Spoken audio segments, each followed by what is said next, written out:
मेरे साथ बोलिए। बंगाल में भाजपा सरकार बनानी है या नहीं बनानी है? घुसपैठ रोकनी है या नहीं रोकनी है? भ्रष्टाचार समाप्त करना है या नहीं करना है? हिंदुओं का पलायन रोकना है या नहीं रोकना है? तो ऐसी आवाज नहीं चलेगी। मेरे साथ दोनों हाथ उठाइए, दोनों हाथ उठाइए। विजय के संकल्प की मुट्ठी बीजिए और प्रचंड आवाज से बोलिए, भारत माता की, भारत माता की जय श्री राम, जय जय श्री राम। मंच पर उपस्थित पश्चिम बंगाल भारतीय जनता पार्टी के सम्माननीय अध्यक्ष श्रीमान सुकांतो मजमूदार जी, मेरे मित्र और बंगाल विधानसभा में जिनके खड़े होते ही दीदी को डर लगता है, ऐसे हमारे विपक्ष के नेता शुभेंदु अधिकारी जी, हमारे राष्ट्रीय महासचिव श्री सुनील बंसल जी, हमारे प्रभारी मंगल पांडे जी, सह प्रभारी अमित मालविया जी, बैठे हुए सारे मंत्रीगण, विधायकगण, सांसदगण और बंगाल के कोने कोने से आए हुए मेरे प्यारे कार्यकर्ता भाइयों बहनों, आप सभी को मेरा नमस्कार प्रणाम। सबसे पहले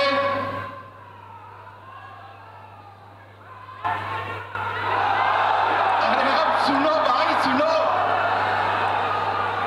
जिंदाबाद जरूर करना है।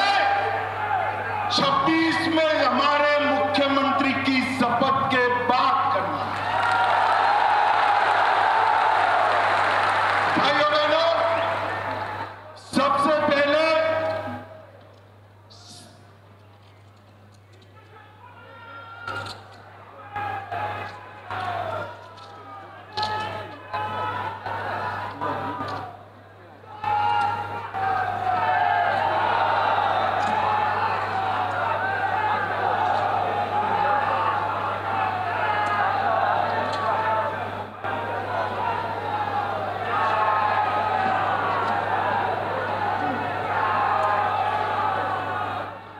भाइयों बहनों,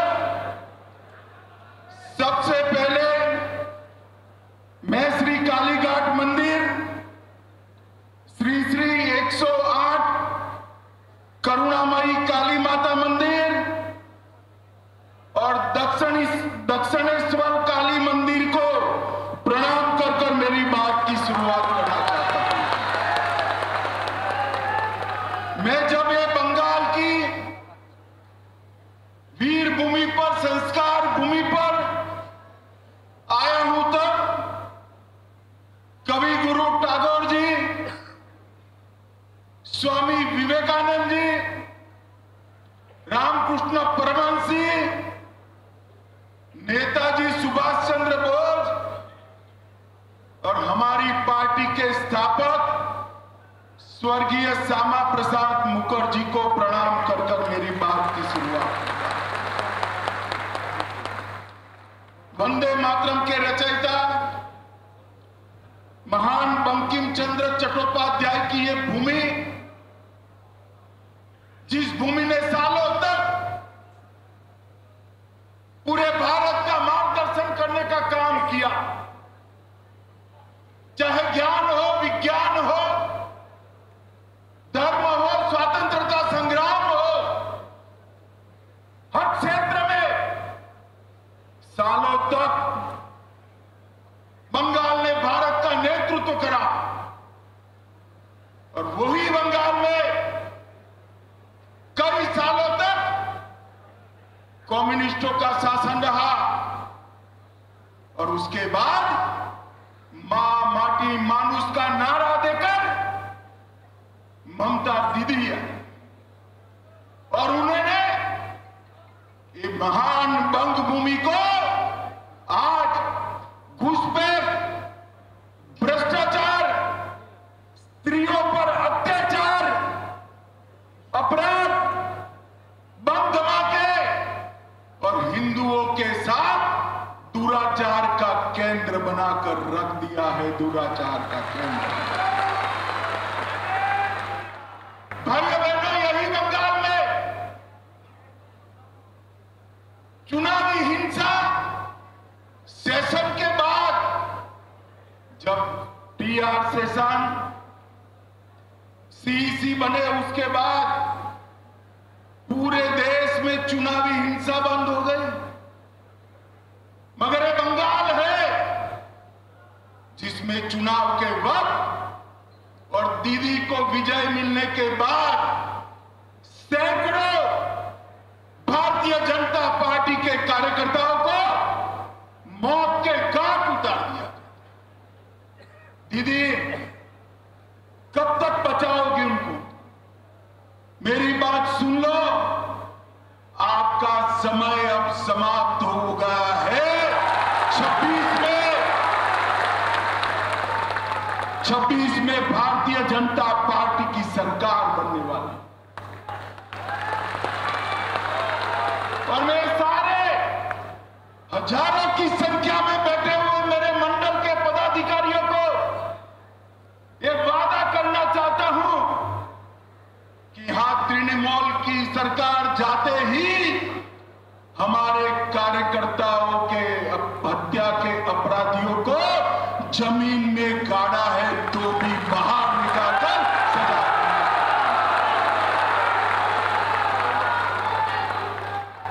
लोकतंत्र के अंदर हिंसा कभी शोभा नहीं देती है। दीदी हिम्मत हो तो हिंसा के बगैर, रैगिंग के बगैर चुनाव कराकर देखो। आपकी खुद की जमानत ये बंगाल की जनता जब्त करेगी। और भाइयों बहनों, वोट बैंक की तुष्टीकरण ने वोट बैंक के लिए पतन की सीमा ये ममता बनर्जी ने पार कर दी। अभी कुछ दिन पहले पहलगांव में पाक प्रेरित आतंकवादियों ने हमारे निर्दोष नागरिकों को, यात्रिकों को धर्म पूछ कर परिवार के सामने मार दिया। मुझे बताओ बंगाल वालों, वो पाक प्रेरित आतंकवादियों को सजा देनी चाहिए या नहीं देनी चाहिए? अरे जोर से बोलो, देनी चाहिए या नहीं देनी चाहिए? मोदी जी ने ऑपरेशन सिंदूर किया, ठीक किया या नहीं किया? भाइयों बहनों, हमने सर्जिकल स्ट्राइक करी, एयर स्ट्राइक करी और अब ऑपरेशन सिंदूर कर 100 किलोमीटर अंदर जाकर उनके हेडक्वार्टर को ध्वस्त। सैकड़ों आतंकवादी मौत के घाट उतार दिए गए और दीदी के पेट में दर्द हुआ। दीदी, इतना दर्द बंगाल का यात्री जब वहां मारे गए तब किया होता तो ठीक था। उस वक्त कुछ नहीं बोला और मोदी जी ऑपरेशन सिंदूर कर यहां आए तो घटिया था राजनीतिक बयान देकर ऑपरेशन सिंदूर का विरोध किया। मैं आज ममता दीदी को कहने आया हूं, आपने ऑपरेशन सिंदूर का विरोध नहीं किया। आपने इस देश की की भावनाओं के साथ खिलवाड़ किया है, खिलवाड़। और मैं बंगाल की मातृशक्ति को भी अपील करने आया हूं, आने वाले चुनाव में ऑपरेशन सिंदूर पर सवाल उठाने वाली ममता जी को सिंदूर की कीमत बंगाल की माताएं बहनें जरा समझा दे, सिंदूर का अपमान करने का क्या मतलब। भाइयों बहनों, 1990 से ये देश आतंकवाद झेलता, 40,000 से ज्यादा लोग आतंकवाद की भेंट चढ़ गए। ये कांग्रेस की सरकार है, यूपीए की सरकार है, इंडिया अलायंस की सरकार है, जिसमें ममता बनर्जी भी मंत्री थी, कुछ नहीं करती थी। नरेंद्र मोदी सरकार आने के बाद गोली का जवाब गोले से देने की शुरुआत नरेंद्र मोदी। और ममता जी, आप जितना पक्ष लेना है उतना पाक प्रेरित आतंकवादियों का पक्ष ले लो। मैं बताकर जाता हूं, ये नरेंद्र मोदी सरकार है, ये भारतीय जनता पार्टी की सरकार है। ऑपरेशन सिंदूर समाप्त नहीं हुआ है। अब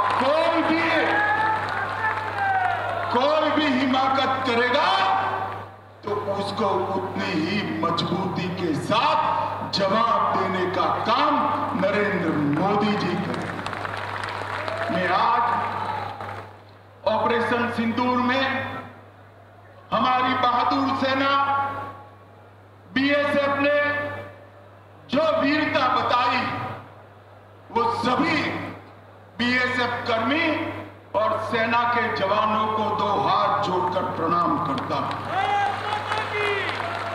भाइयों बहनों, मोदी जी के नेतृत्व में बंगाल के विकास के लिए मोदी जी ने ढेर सारा काम किया, परंतु विकास के साथ साथ बंगाल की संस्कृति को भी मोदी जी नहीं भूले। सालों से बंगाल वासियों की मांग थी कि हम बंगाल को क्लासिकल लैंग्वेज का स्टेटस दें। आज मैं ममता दीदी को पूछने आया हूं, 10 साल तक आप केंद्र में मंत्री थी या आपका समर्थन था बंगाली भाषा को क्लासिकल लैंग्वेज का स्टेटस क्यों नहीं दिया? और भाइयों बहनों, हमारे मोदी जी ने बंगाली भाषा को क्लासिकल लैंग्वेज का स्टेटस देने का काम किया। और ये ममता जी है जिनको इसके लिए धन्यवाद करने का भी शिष्टाचार नहीं। भाइयों बहनों, आगामी चुनाव में यहां बैठे हुए सभी मंडल के पदाधिकारियों का मेरा विनती है कि बंगाल का चुनाव सिर्फ बंगाल का भविष्य नहीं तय करता, बंगाल का चुनाव देश की सुरक्षा के साथ जुड़ा हुआ चुनाव, क्योंकि ममता बनर्जी ने हमारे देश की सीमाओं को बांग्लादेशियों के लिए खुला कर दिया। इनके आशीर्वाद से घुसपैठ हो रही है। मुझे बताओ मित्रों, घुसपैठ रोकनी चाहिए या नहीं रोकनी चाहिए? जोर से बोलो, रोकनी चाहिए या नहीं रोकनी चाहिए? क्या दीदी रोक सकती है? जोर से बोलो, रोक सकती है? ये भाईपो रोक सकते हैं क्या? घुसपैठ केवल और केवल कमल फूल की सरकार रोक सकती है। तृणमूल के सांसद मुझे संसद में पूछ रहे थे कि बीएसएफ क्या कर रही है।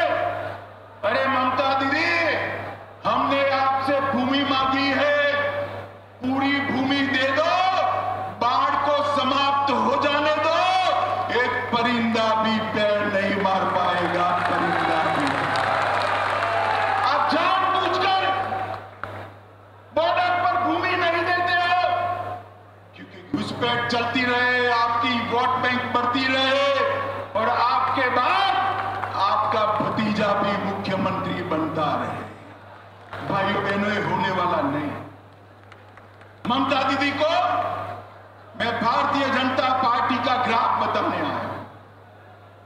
17 के चुनाव के बाद हमने तैयारी की, 19 की लोकसभा में हमें सफलता मिली, 21 की विधानसभा में 77 सीटें मिली और 24 की लोकसभा में 97 सीटों पर भारतीय जनता पार्टी का लीड रहा।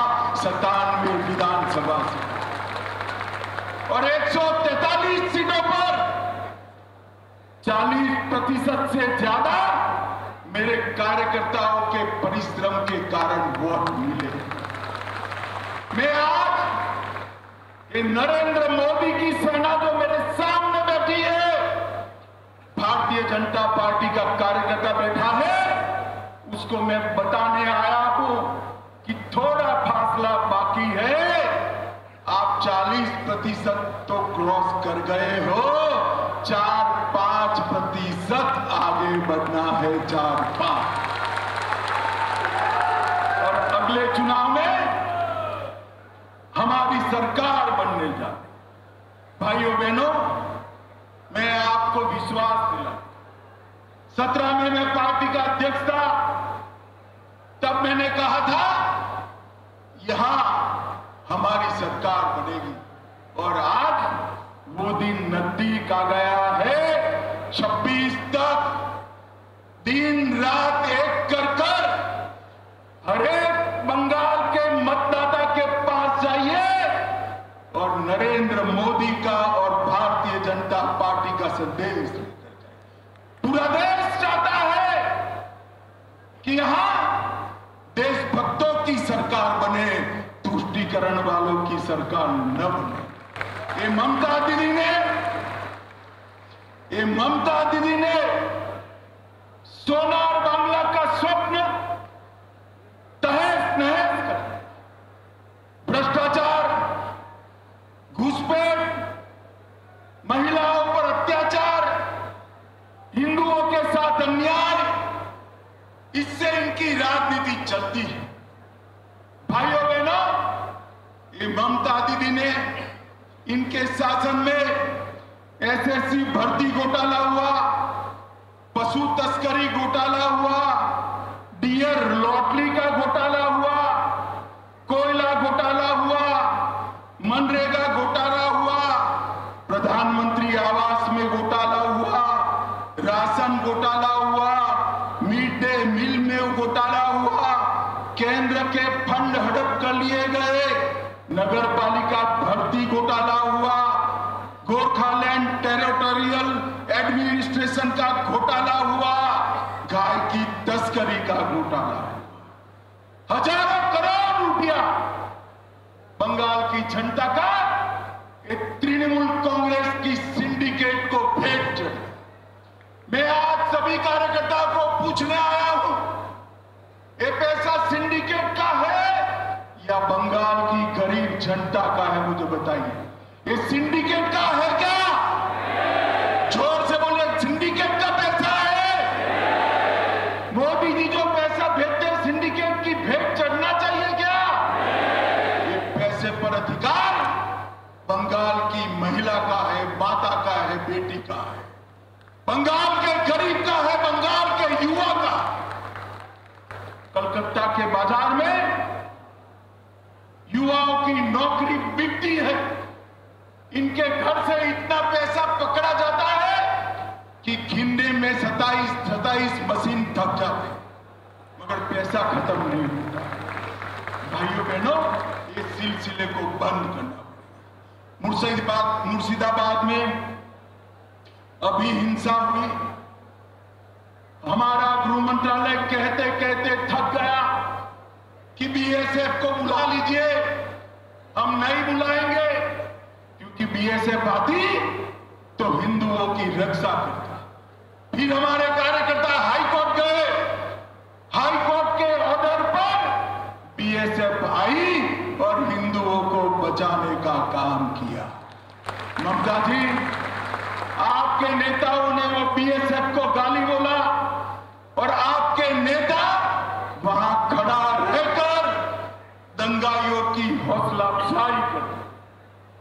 मुझे कहने में कोई झिझक नहीं है, जिस प्रकार से बंगाल सरकार के मंत्री इस दंगों में शामिल थे, ये स्टेट स्पॉन्सर दंगा था जिन्होंने हिंदुओं को अन्याय किया। भाइयों बहनों, बेलडांगा में कार्तिक पूजा के दौरान हमला हुआ, सरस्वती पूजा पर हमला हुआ क्योंकि मुहर्रम निकाल दिया जाए। भाइयों बहनों, मुस्लिम तुष्टीकरण की सभी सीमाएं ममता दीदी लागू कर। मुझे बताओ भाइयों बहनों, मन से बताना, मोदी जी जो वक्फ का कानून लाए हैं वो अच्छा है या नहीं? जोर से बोलो, अच्छा है या नहीं है? बंगाल की जमीन, बंगाल की सरकार की जमीन वक्फ की भेंट चढ़नी चाहिए क्या? जोर से बोलो, चढ़नी चाहिए। ममता दीदी वक्फ के कानून का विरोध कर कर आप किसका पक्ष ले? पूरा बंगाल चाहता है कि वक्फ अच्छे से चले, पारदर्शिता आए, निर्दोषों की भूमि न जाए, सरकार की भूमि पर अतिक्रमण न हो, मगर ये वक्फ का विरोध कर रही है। ममता दीदी 2026 तक कर दो, जितना विरोध करना है उतना, उसके बाद आप मुख्यमंत्री ही नहीं। भाइयों बहनों, मस्जिदों के इमामों को वेतन देना शुरू किया, कोर्ट ने रुकवा दिया। बांग्लादेशी और रोहिंग्या उनकी मदद से घुसपैठ कर रहे हैं। राम जन्मभूमि के भूमि पूजन के दिन सद्भावना जुलूस के नाम पर नाटक किया, दुर्गा पूजा का विसर्जन पोस्टपोन किया, मुस्लिम कर्मचारियों को रमजान में आधे दिन की छुट्टी दी, केरला स्टोरी पर प्रतिबंध लगाया और हाजी नूरुल इस्लाम को टीएमसी का टिकट दिया। और अंत में सबसे बड़ी बात, मुस्लिम वोट बैंक को खुश करने के लिए ममता दीदी आपने ऑपरेशन सिंदूर का भी विरोध किया। कार्यकर्ता भाइयों बहनों, मुझे बताइए, ये तुष्टीकरण बंगाल में चलने देना है क्या? जोर से बोलो, चलने देना है क्या? आप संकल्प कर जाइए कि 2026 में ये ममता बनर्जी की सरकार को मूल समेत उखाड़ कर हम फेंक देंगे, मूल समेत। भाइयों बहनों, एक महिला मुख्यमंत्री की शासन में आरजीकर मेडिकल का मामला होता है, सालों तक संदेशखाली की गरीब माताओं पर अत्याचार होता है और वो अपने वोट बैंक के संजो कर बैठ रहे हैं। मैं ममता दीदी को पूछना चाहता हूं, संदेशखाली का मुख्य अपराधी ममता दीदी किस पार्टी से थे? आप लोगों को मालूम है? जरा जोर से बोला, संदेशखाली का मुख्य अपराधी किस पार्टी से था? जोर से बोलो, किस पार्टी से था? आरजी कार के अपराधी किस पार्टी से जुड़े हुए हैं? और एक महिला मुख्यमंत्री, माताओं बहनों के सम्मान की भी चिंता। एक ऐसा शासन है जिसमें आदिवासी, कुड़मी, राजवंशी, कोच, मतुआ, गोरखा, कायस्थ, आगोरी, मछुआरा कोई खुश नहीं, नमोशूद्र भी खुश नहीं।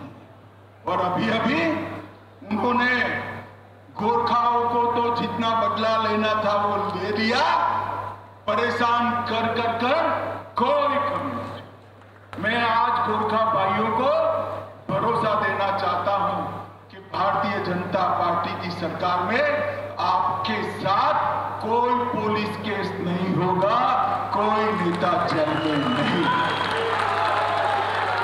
भाइयों बहनों, अभी अभी उन्होंने जिस प्रकार से पूरे हिंदू समाज को प्रताड़ित किया है, मुझे लगता है कि आने वाले दिनों में सबसे प्रचंड बहुमत के साथ, आजादी के बाद सबसे बड़े बहुमत के साथ भारतीय जनता पार्टी की सरकार।